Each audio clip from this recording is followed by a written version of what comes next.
ఇక ఆలస్యం చేయకుండా మెగా మాటల కోసం రెడీయా? Yes, over to megastar. Thank you very much. అందరికీ నమస్కారం. ఒక సినిమా విజయవంతమైతే అది ఎంత మందిలో ఆనందాన్ని నింపుతుందో ఎన్నో సంవత్సరాలుగా చూస్తున్న నాకు అదే మళ్ళీ ఇక్కడ పునరావృతం అయింది. ఈ సంతోషంలో పాలు పంచుకోవడానికి నన్ను ఆహ్వానించి ఇక్కడ రమ్మన్నారు. వాళ్ళు ఇందా కృషి చెప్పినట్లుగా సినిమా చూసిన వెంటనే దీనికి ఎప్పుడు ఫంక్షన్ పెడతారు, దీని గురించి 4 ముక్కలు మాట్లాడాలని నాకు ఉత్సాహంగా ఉంది అనగానే వరుణ్ చాలా సంతోషపడిపోయి, డాడీ మీరు రావాలి ఇదంటే, ఖచ్చితంగా వస్తాను రా, ఇది ఇలాంటి సెలబ్రేట్ చేసుకోవాలి, ఈ ఆనందం 10 మందితో పంచుకోవాలి. ఇంత పెద్ద విజయాన్ని ఇచ్చేటువంటి ఆడియన్స్కి మనం తల ఉంచి వాళ్ళకి ధన్యవాదాలు తెలియచేయాలి. ఇది అందరి యొక్క బాధ్యత అంటూ ఆ ఉద్దేశంతో నేను ఇక్కడ రావడం జరిగింది. అండ్ చాలా సంతోషంగా ఉంది. అండ్ ఒక సినిమా హిట్ అయితే ఇక్కడ ఉన్నటువంటి అందరూ టెక్నీషియన్స్, పనిచేసిన వాళ్ళు, నటీనటులు, సాంకేతిక నిపుణులు, ప్రతి ఒక్కరు వాళ్ళ ఆనందం ఓవర్వెల్మింగ్ తోటి వాళ్ళు అయ్యి చూపించే రియాక్షన్స్ చూస్తుంటే ఓ ఇది కదా అని. కానీ ఒక సినిమా హిట్ అయ్యింది అంటే అది ఎంతమందిలో, అంటే దాన్ని కొన్నటువంటి వ్యాపారాత్మకంగా చూసి కొనేటటువంటి బయ్యర్లు కానివ్వండి, ఎగ్జిబిటర్స్ కానీ, వాళ్ళల్లో ఒక బ్యాంకులో అకౌంట్లో డబ్బులు నింపుతుంది. అట్లాగే ఇక్కడ పనిచేసే కార్మికులు కానివ్వండి, కళాకారులు కానివ్వండి, ప్రతి ఒక్కరిలోనూ వాళ్ళకి ఒక సంతృప్తి నింపుతుంది. కింద స్థాయి వాళ్ళకైతే కనుక వాళ్ళకి ఆ రోజున ఆ కుటుంబానికి కడుపు నింపుతుంది. ఇక ప్రొడ్యూసర్లు ఎవరైతే నిర్మించారో వాళ్ళకి ఎంత ఎనలేని సంతోషం నింపుతుంది వాళ్ళ గుండెల్లో. ఈ రోజున ప్రతి ఒక్కళ్ళ గుండెల నిండా ఆనందంతో ఈ కొరియన్ కనకరాజు సక్సెస్ని ఎంజాయ్ చేస్తూ ఈరోజు అందరూ వాళ్ళ అభిప్రాయాల సంతోషాలు మీ ముందు వెలబుచ్చుకున్నారు. ఈ సినిమా ఒక సక్సెస్ అయ్యి ఇంతమందిలో ఇన్ని రకాలుగా ఆనందం నింపుతుంది అంటే కనుక అది ప్రధానమైన కారణం దర్శకుడు, అలాగే కంటెంట్ అందించిన కథకుడు. వీళ్ళు చాలా చాలా ప్రధానం. వాళ్ళ బాధ్యత అంతా ఇంత కాదు. ఒక సినిమా హిట్ అయితే ఇన్ని 100 మందిలో ప్రత్యక్షంగా, కొన్ని వేల మంది పరోక్షంగా వాళ్ళ యొక్క ఆనందానికి కారణం అవుతారు. కాబట్టి వాళ్ళ యొక్క బాధ్యత అంతా ఇంత కాదు. ఈ రోజున మన మేర్లపాక గాంధీ గారు, ఆయన చిన్నవాడైనా సరే గతంలో సినిమాలు 1-2 సినిమాలు నిర్మించారు. ఎన్ని సినిమాలు చేశారు? ఓకే, మీరు చేసిన 60 పైగా సినిమాలు కొన్ని చూడటం జరిగింది కానీ అన్ని చూడలేకపోయాను. But you have wonderful director. And ఇంత ప్లీజ్ సార్, ప్లీజ్ కూర్చోండి, మీరు కూర్చోండి, లేదు వస్తారండి, ప్లీజ్ కమ్ పైకి. సో వీళ్ళ యొక్క ఆలోచన విధానం, వీళ్ళ కంటెంటు, ఇది ఎంత మందికి ఈ రోజున ఉపాధి కల్పించింది, ఎంతమందికి ఆనందాన్ని ఇచ్చింది, ఎంతమందికి అకౌంట్లో బ్యాలెన్స్ వేసింది అనేది నేను చెబుతుంటే దాని బాధ్యత అంతా ఇంత కాదు. వీళ్ళు కేవలం స్టార్ట్ కెమెరా యాక్షన్ ఓకే అని ఒక సినిమా చేసింది, ఓకే నెక్స్ట్ పిక్చర్ ఏంటి అని వెళ్ళటం కాదు. ఇది చాలా బాధ్యతాయుతమైనటువంటి ఒక పోస్ట్ డైరెక్టర్ అనేది. సో ఆ రకంగా పూర్తి స్థాయిలో ఈ సినిమా విజయవంతం అవటం కోసంగా ఎన్ని అడ్డంకులు వచ్చినా సరే, ఎన్ని ఆర్థిక సమస్యలు వచ్చినా సరే, ఎన్ని రకాల వచ్చిన వాటిని అధిగమించి ఒక కాన్ఫిడెన్స్ తోటి, సినిమా మీద నమ్మకంతో సినిమా విజయం ముందుగానే ఊహించి ఈ స్థాయికి తీసుకురావడానికి కారణమైనటువంటి మేర్లపాక గాంధీ గారిని నేను మనస్ఫూర్తిగా అభినందిస్తున్నాను. ఇలాంటి ఈ ఉత్సాహాన్ని, ఈ యొక్క దీన్ని ఫ్యూల్ లాగా చేసుకుని గుండెల నిండా నింపుకుని మరింత ఉత్సాహంగా మీరు ముందుకు వెళ్ళాలని, మరెన్నో హిట్స్ ఇవ్వాలని, పరిశ్రమకు ఆ రకంగా మీరు సేవలు అందివ్వాలి. మీరు అంత అభివృద్ధిలోకి వెళుతూ పై స్థాయికి వెళ్ళేందుకు మీరు అన్ని రకాల కృషి చేయాలి. దానికి మీ కమిట్మెంట్, మీ కష్టపడే తత్వం అండ్ ప్రొడ్యూసర్ పట్ల బాధ్యత, మీ మీద ఆధారపడే ఎంతోమంది పట్ల మీ యొక్క రెస్పాన్సిబిలిటీ, ఇవన్నీ కూడా మీరు మైండ్లో పెట్టుకుని మంచి కంటెంట్లతోటి సినిమాలు తీయాలని మనస్ఫూర్తిగా ఈ సందర్భంగా నేను చేస్తున్నాను. ఇక ఈ సినిమా సక్సెస్ చూస్తుంటే, ఈ సినిమాని చూస్తుంటే మాత్రం చాలాసార్లు డైరెక్టర్ ఒక వైవిధ్యమైనటువంటి కథ అనుకుని దాన్ని తెరకెక్కించడంలో ఒక చిన్న ఎక్స్పెరిమెంట్ చేసి అనుకోవచ్చు. అండ్ హారర్ కామెడీ అనేది చాలా వచ్చినాయి, గతంలో కూడా వచ్చినాయి. కానీ దీంట్లో ఒక ఫ్లేవర్, కొరియన్ ఫ్లేవర్ పెట్టడం అనేది వండర్ఫుల్ థాట్ అది. ఇప్పుడు ప్రతి వాళ్ళు కే పాప్ అని, కే డ్రామా అని, మన కొరియన్ సినిమాలని వాటి ఒక దీంట్లో మన ఓటీటీలో వాళ్ళందరూ చూస్తూ కొరియన్ పట్ల ఒక రకమైన మక్కువ పెంచుకున్నారు యూత్. అలాంటిది మన సినిమాల్లో మెర్జ్ చేస్తే కనుక ఆ రిజల్ట్ వేరు, ఆ ఇది వేరు అన్ని ఆ థాట్ రావడమే ఇంత పెద్ద సక్సెస్కి, ఇంత పెద్ద బ్లాక్ బస్టర్ అవడానికి ప్రధానమైన కారణం. దానికి మనస్ఫూర్తిగా సభాముఖంగా నేను గాంధీని అభినందిస్తున్నాను.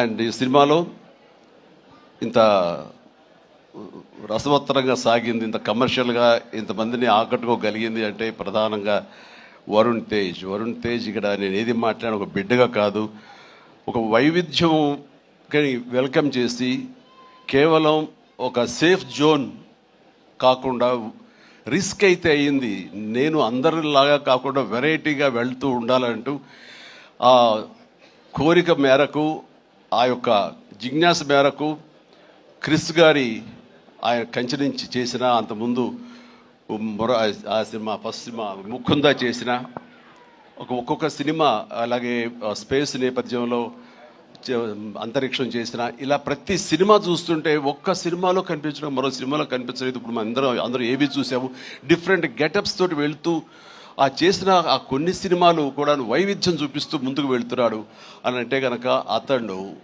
ఒక ఆర్టిస్ట్గా నిలబడాలని తప్ప కమర్షియల్గా గబగబా సినిమాలు చేసేసి 4 డబ్బులు చేసేసుకోవాలి, నేను స్టార్గా ఎదిగిపోవాలి అనే ఆ తాపత్రయం కంటే కూడా ఒక నటుడుగా ఆచితూచి అడుగులు వేస్తూ, అలాగే కథ సెలక్షన్లో కూడా అతను అంత కరెక్ట్గా వెళుతున్నాడంటే కనుక అతని ఆలోచన విధానం బాగుంది, అతను ఎంచుకునే జోనర్స్ బాగున్నాయి. వాటి కోసం లేట్ అయినా పర్వాలేదు, అందులో కొన్ని విజయవంతం అవుతాయి, మరికొన్ని అపజయానికి అవ్వచ్చు. కానీ నీ వరకు నువ్వు తీసుకున్న ఆలోచన విధానంలో కానీ, నువ్వు ఎన్నుకున్న క్యారెక్టర్స్ కానీ, అందులో నువ్వు పోర్ట్రే చేసిన విధానం కానీ, నువ్వు అందులో చూపించిన నటన కానీ, నీ వరకు నువ్వు ఎప్పుడూ ఫెయిల్ అవ్వలేదు. ప్రతి సినిమాకు నువ్వు విజయం సాధిస్తూనే ఉన్నావు. ఆ సినిమా కొంచెం వెనకంజ వేసిందంటే ఆ తప్పు నీదవ్వదు. కాబట్టి వరుణ్ ఇదే ధైర్యంతో, ఇదే కాన్ఫిడెన్స్ తోటి ముందుకు వెళుతూ ఉండు. ఒక వెర్సటైల్ యాక్టర్గా నువ్వు ఇక్కడ ఈ స్థానం సుస్థిరం చేసుకుంటావు. All the very best. And ముఖ్యంగా ఇక్కడ ఈ సినిమా సక్సెస్ అవ్వడానికి మీ అందరూ కారణమైనా సరే, జస్ట్ చిన్న పర్సనల్గా మాట్లాడుకుంటాను. అండ్ మా వాడు ఇది తన సక్సెస్ అనుకుంటున్నాడు, ఇది నీ ఖాతాలో వేసుకోవద్దు వరుణ్, ఇది మన బొడ్డోడు వాయు తేజ్ ఖాతాలో వేయి. నీ లక్కీ చామ్ వాడు చూసావు. ఇందాక 7 సంవత్సరాలు బట్టి సరైన హిట్ ఇవ్వలేకపోయాను అనుకున్నావు సేవా, మీరు ఇప్పుడు ఎందుకు ఇచ్చారంటావు? అది తేడా. కాబట్టి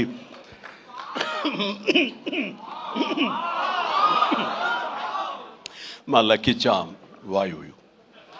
అండ్ ఇక నెక్స్ట్ ఈ సినిమా ఇంత పెద్ద హిట్ అవ్వటానికి మరొక స్ట్రాంగ్ రీజన్ సత్య సినిమాలు వరుసగా చూస్తుంటాను. సత్య ఇక్కడ లేడు పాప, అన్ఫార్చునేట్. రావాలని చాలా ఉత్సాహంగా ఉన్నాడని నాకు చెప్పాడు మనవాడు. అండ్ బిజీగా ఉన్నాడు. ఓకే, ఇలాంటి ఈవెంట్స్ రాకపోయినా సరే ఇది ఎలాగైనా చూస్తాడు తను. ఈ పాటికి లైవ్ చూసేస్తుంటాడేమో. సత్య నువ్వు చూస్తుంటావు, నాకు తెలుసు, అర్థమైంది. ముందు నీకు షూటింగ్ ఉంది, అక్కడ షార్ట్స్ ఉన్నాయి, తర్వాత చూసుకోవచ్చు, షార్ట్లోకి వెళ్ళు. ఈ సినిమాలో చాలా బాగా చేసావు. ఎంత అంటే ఏంటి తను అని చెప్పేసి నీ కోసం ఈ సినిమా మరొకసారి కూడా చూడాలంత బాగా చేసావు. నువ్వు నాతో పాటు యాక్ట్ చేసినప్పుడు కూడా నేను అబ్జర్వ్ చేస్తుంటే నీకు లిమిటేషన్స్ లేవు నువ్వు. అండ్ ఆ క్యారెక్టర్ పరంగా నువ్వు ఆ హద్దులు లేకుండా నీ మనసుకు ఏది అనిపిస్తే నీకున్నటువంటి ఆ మిమిక్ టాలెంట్ తోటి దీన్ని అల్లుకుంటూ వెళ్ళిపోతుంటావు, కొత్తగా చేయడానికి ప్రయత్నం చేస్తుంటావు. అది నీ బలం. కాబట్టి ఎలాంటి ఇన్హిబిషన్స్ లేకుండా నువ్వు చేసే విధానం ఉంది, అది ఒక వైవిధ్యంగా ఉంటుంది. ఇంతమంది చేత అలరించబడుతుంది, ఇంతమంది చేత ఆకర్షించబడుతుంది. వాళ్ళందరి ఆశీస్సుతోటి ఇదిగో ఇలాంటి విజయాలు నీ యొక్క ఖాతాలో చేరుతూ ఉంటాయి. ఆ రకంగా నువ్వు చూపించినటువంటి ఈ కామెడీ నాకు మళ్ళీ చూడాలనిపిస్తుంది. అంత బాగా చేసావు. అఫ్కోర్స్ మనం చేసినప్పుడు కూడా నువ్వు నీ అభిమాని అండి అంటూ గతంలో మీరు ఎట్లాగా నా సినిమాల కోసం ఎన్ని చూస్తుంటావు అండ్ అవన్నీ చెప్తూ ఉంటావు, వింటూ ఉంటాను. కానీ నాకు నువ్వు ఆనందం ఇచ్చాకంటే నా శిష్యుడిగా కానీ, నా అభిమాని ఇంత స్థాయిలో ఉన్నాడన్న ఆ గర్వం ఉంది సేవ. అది నేను కొన్నా సరే ఎలాగైనా నేను మాటలు చెప్పలేదు, అంత ఆనందంగా ఉంది. Please keep rocking. మీరు ఇట్లా ముందుకు వెళ్తుండాలి, కానీ సినిమాలు మరెన్నో చేస్తుండాలి. అండ్ ఈ సినిమాకి ఇంజనీర్ మన గాంధీ అయితే ఐరన్ పిల్లర్స్ మన వరుణ్ తేజ్. ఈ ఐరన్ పిల్లర్ నిలబడి ఒక కన్స్ట్రక్టివ్గా ఒక కన్స్ట్రక్షన్ ఉండాలి అంటే కనుక ఆ కాంక్రీట్ ఈ రోజున సత్యాన్ని నా విశ్వాసం, నాకు అలా అనిపిస్తుంది. So the wonderful combination. ఆయన డిజైన్ చేసాడు, పిల్లర్ లాగా నిలబడ్డాడు, ఐరన్ స్ట్రక్చర్ లాగా. ఆ ఐరన్ స్ట్రక్చర్కి అందంగా ఓ రూపం కల్పించి ఇదిగో ఈ కనకరాజు, కొరియన్ కనకరాజు అనేందుకు కాంక్రీట్ లాగా నిలబెట్టి స్ట్రాంగ్ వాల్ లాగా చేయగలిగాడు. దానికి సత్య ప్రధానమైన కారణం. అయితే దానికి మరి వాళ్ళకి రంగులు అందాలు కావాలి కాబట్టి ఆ అందాలు అది ఇచ్చింది Ritika. Ritika, you day fantastic job. And నీ గ్లామరు అది చూస్తుంటే వావ్ అనిపించింది నాకు. ఆ వావ్ ఇక్కడ వాడాలంటే మీరు ఇందాక నుంచి హింట్ ఇస్తారంట. తను నిజంగానే వావ్ చాలా బాగుంది. అటు కొరియన్ దీంట్లోని హుషారు కానీ ఇవన్నీ ఎక్సలెంట్ అమ్మా. తర్వాత ఇక మన ఇతర ఆర్టిస్టులు పోలిస్తే కనుక నాకు మన ఇక్కడ దాకా ఉన్నారా, వెళ్ళిపోయారు ఆయన, మురళీధరన్ గౌడ్ గారు. ఓకే, ఆయన ఎక్సలెంట్. ఆయన కూడా మంచి ఆర్టిస్ట్. ఆయన సినిమాలు చూస్తుంటాం, ఎంత సహజంగా చేస్తుంటారో వారు కూడా ఇందులో కామెడీకి ఉపయోగపడ్డారు. అండ్ ఈ సినిమా విలేజ్ నుంచి ఇక్కడి నుంచి ఇండియా నుంచి ఫారిన్ వెళ్ళిన తర్వాత చూస్తుంటే ఒక కొరియన్ ఫిల్మ్ చూసినట్లే ఉంది. అంత బాగా ఉంది. దీనికి చాలా ఖర్చు ఉంటుంది కదా అనుకున్న తర్వాత నేను ఎంక్వైరీ చేస్తే చాలా బడ్జెట్, చాలా లిమిట్ తోటి, బడ్జెట్ కన్స్ట్రైన్ తోటి వాటితోటి కూడా ఆయన అది చేయగలిగి ఆ ఫీలింగ్ ఇవ్వగలిగాడంటే నాకు చాలామంది ఈ ఒక్క విషయంలో మనం నేర్చుకోవాలి. అంటే ఖర్చు పెడితేనే అది కనపడుతుంది తెర మీద అనే భావంతో కాదు, నువ్వు ఇక్కడ అనుకోవాలి, నీ మైండ్లో అనుకోవాలి. ఈ విజువల్స్ మీద నీకు ఉండాలి, ఎడిటింగ్ సెన్స్ ఉండగలగాలి. డైరెక్టర్కి ఉండగలిగితే కనుక ఇలా రావాలి అంటే ఏమేం చేయాలని నువ్వు ఎక్సర్సైజ్ చేసుకుంటే కనుక అండ్ అవి ఇక్కడే సాధ్యపడుతుంది. ఈ రోజునటువంటి ఈ విఎఫ్ఎక్స్లో కానివ్వండి, మనకున్న టెక్నికల్ ఎక్సెస్తో కానివ్వండి, మనకి ఇచ్చిన ఆర్ట్ వాళ్ళ సపోర్ట్తో కానివ్వండి, చాలా చేయొచ్చు. కాస్ట్ ఎఫెక్ట్ తోటి చాలా బాగా చేయొచ్చు. ఈ సినిమా అందరూ ఊహించడం అంత రిచ్ సినిమాగా ఉంది కదా, కొరియా వెళ్ళిపోయి చేస్తారంటే అది అంత అవ్వాల్సినంత ఖర్చు అవ్వకుండా లిమిట్లో చేయగలిగాడంటే తన ప్లానింగ్, తన భయం, భక్తి, ప్రొడ్యూసర్లు బతకాలి, మనతో పాటు ప్రొడ్యూసర్లు 4 డబ్బులు చేసుకోవాలి, అంతేగాని ప్రొడ్యూసర్ని నలిపేసేసి వాళ్ళు స్క్వీజ్ చేసేసి సినిమాలో చూపించి తద్వారా తన పేరు తను కనిపించాలనే ప్రయత్నం చేయకుండా ఆ రకంగా తను ఈ సినిమాని చేశాడు. ఇది ఒక బెస్ట్ ఎగ్జాంపుల్గా నేను అనుకుంటున్నాను. As for as the director is concern, film making is concern. And days కూడా తక్కువలో చేయగలిగారు. మీరు ఫస్ట్ సక్సెస్ ఇప్పుడు ఈ సినిమా హిట్ అయిన తర్వాత ప్రేక్షకులకు వెళ్ళిన తర్వాత వాళ్ళు అందించిన విజయాన్ని మన విజయంగా కాదు, బిఫోర్ రిలీజ్ ఇట్ సెల్ఫ్ మీరు సక్సెస్ సాధించారు. దీన్ని బడ్జెట్ పరంగా అయితే కానీ లిమిటెడ్ టైంతో మీరు చేయటం కానీ దానికి నిజంగా మనస్ఫూర్తిగా అభినందిస్తారు. అండ్ ప్రతి వాళ్ళు ఇలాగే ఆలోచిస్తే కనుక నిజంగా సినిమా సక్సెస్ తగ్గిపోతున్నాయనే దీంట్లో ప్రతి వాళ్ళు కూడా నువ్వు ఇది నేర్చుకోవాల్సినటువంటిది, అమలు చేసుకోవాల్సిన విషయం. ఈ సంవత్సరం నిజంగా ఫస్ట్ హాఫ్ చూసిన తర్వాత బిగినింగ్ ఫిలిమ్స్ మంచి హిట్లు అయినాయి, బాగున్నాయి. కానీ ఆ తర్వాత మళ్ళీ ఈ జూన్ జూలై వరకు సినిమాలు ఏది పెద్దగా హిట్ అవ్వడం చూస్తుంటే సెకండ్ హాఫ్ ఎలా ఉంటుందో అనుకున్నావు. ఈ ద్వితీయార్థంలో బెస్ట్ పెద్ద సినిమా హిట్ అవడంతో ఫాలోడ్ బై మా ఇంటి బంగారం, అలాగే లెనిన్, ఆ తర్వాత చెన్నై లవ్ స్టోరీ, ఇట్లా ఇదిగో ఇప్పుడు ఈ కొరియన్ కనకరాజు. అంటే ఈసారి వండర్ఫుల్ ఆడియన్స్ రారు, వాళ్ళకి ఓటీటీలకి ఫిక్స్ అయిపోయారు. పెద్ద సినిమాలకి, ఈవెంట్ ఫిలిమ్స్కి, అలాంటి వాటికి తప్ప మామూలుగా థియేటర్కి వచ్చి చూసే పరిస్థితి పోయింది. చిన్న సినిమాలు బతికే పరిస్థితి లేకుండా పోయింది అని చాలామంది స్టేట్మెంట్ ఇచ్చేస్తుంటారు. కాదు, కంటెంట్ ఇవ్వగలిగితే, వెరైటీ కంటెంట్ ఇవ్వగలిగితే, ఇలాంటి యంగ్స్టర్స్ అన్నిటినీ మైండ్లో పెట్టుకుని మన కనుక ప్రెజెంట్ చేయగలిగితే కనుక జనం రావడానికి ఉన్నారండి. వాళ్ళు ఒక సినిమా 2 సినిమాలు పెద్ద చూసిన తర్వాత ఓకే, ఆ తర్వాత సినిమా బాగుంది, ఇది ఎంటర్టైన్ చేస్తుంటే కుటుంబంతో పిల్లలతోటి థియేటర్కి వెళ్ళి చూస్తారు. ఆ కిక్ ఇంట్లో కూర్చున్న చూస్తూ ఓటీటీలో వాళ్ళకి కలగదు, వాళ్ళు బయటకు రావాలని కోరుకుంటారు. వాళ్ళు బయటకు వచ్చి థియేటర్లో సినిమాలు చూసే రేంజ్కి మనం ఏమిస్తున్నాం, వాళ్ళకి ఏం ప్రజెంట్ చేస్తున్నాం అని మనం ఆలోచించగలిగితే కనుక దానికి భయపడాల్సిన అవసరం లేదు. ఇదిగో ఈ సంవత్సరంలో వరుస సినిమాలు వస్తూనే ఉన్నాయి, పెద్ద సినిమా, చిన్న సినిమా, దాని బడ్జెట్ అంతా అది ఈవెంట్ ఫిల్మా లేకపోతే అనే కాదు, ఒక ప్రేక్షకుల్ని అలరించాలి, హెల్దీ ఫిల్మ్స్ తీయగలగాలి. అందులో ఈ సినిమా ఈ మా హిట్ అనేది మీరు నమోదు చేసుకోవడం, మీ ఖాతాలో వేసుకోవడం అనేది రియలీ అది డిజర్వ్ ఇట్. అండ్ ఈ సినిమాకి పనిచేసినటువంటి ఇతర నటీనటులకు, అలాగే మన కెమెరామెన్ చూపించి చెప్పారు సంజయ్, మనోజ్ గారు అండ్ అసాయి మనోజ్, మీ గురించి వినాలి, మీరు అమెరికాలో ఉండేవారని. And please and all the very best. And అలాగే ఎడిటర్ గారికి, వాళ్ళకి ఇంక వీళ్ళందరికీ చెప్తుంటే మా తమ్మని ఏంటి అన్నయ్య నా గురించి అక్కడ నా హృదయానికి దగ్గరైన మనిషి. అండ్ అలాంటి తమ లెక్క తమ్మని మళ్ళీ కష్టం కూర్చోవచ్చు. Please, I love you my boy, I love you.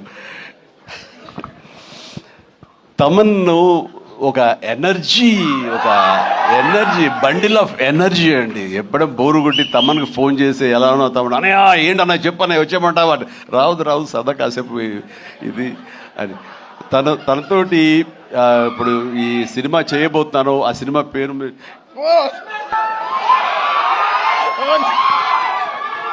చెప్పండి, చాలా హోల్డ్ చేసుకుంటున్నాను. కొంచెం కూడా వద్దంటవా, ఫస్ట్ లెటర్ ఫంక్షన్కి వచ్చే ముందరే బాబీ చెప్పి మరి పంపించాడు, నేను జాగ్రత్త చూసుకో.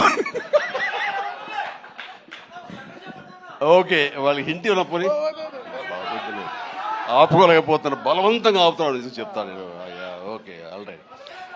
అండ్ ఇందాక డైరెక్టర్ గారు అన్నట్లుగా మేము ఒక బొమ్మను తయారు చేసావు, దానికి ప్రాణం పోసావు నువ్వు అని. నిజంగా ప్రాణ ప్రతిష్ఠ చేసేటటువంటి అద్భుతమైనటువంటి ఒక టెక్నీషియన్ మనం తమన్. నేను ఇదే మాట అన్నాను, మాకు ఈ సినిమా అన్ని రకాలుగా మేము చేసాము అని. నాకు ఈ మధ్యకాలంలో మేము చేసినటువంటి గాడ్ ఫాదర్ సినిమాలో. అండ్ తమన్, నిన్ను నమ్ముతున్నాను, దీనికి ప్రాణ ప్రతిష్ఠ నువ్వు చెయ్యాలి, దీనికి ప్రాణం పోయాలి, దీనికి ఆరో ప్రాణం నువ్వే అవ్వాలి అని అన్నందుకు ఆ సినిమాలో తను చేసి ఆ బీజిఎమ్స్ అవి అంత అత్యద్భుతంగా ఇచ్చాడు ఆ సినిమాలో. అండ్ దానికి ఇప్పుడు మళ్ళీ ఈ సినిమా మన రాబోయే కొత్త సినిమా 158 అలాగే అంతా కష్టపడి కంగారు అదే ఛాన్స్ ఇవ్వట్లేదు.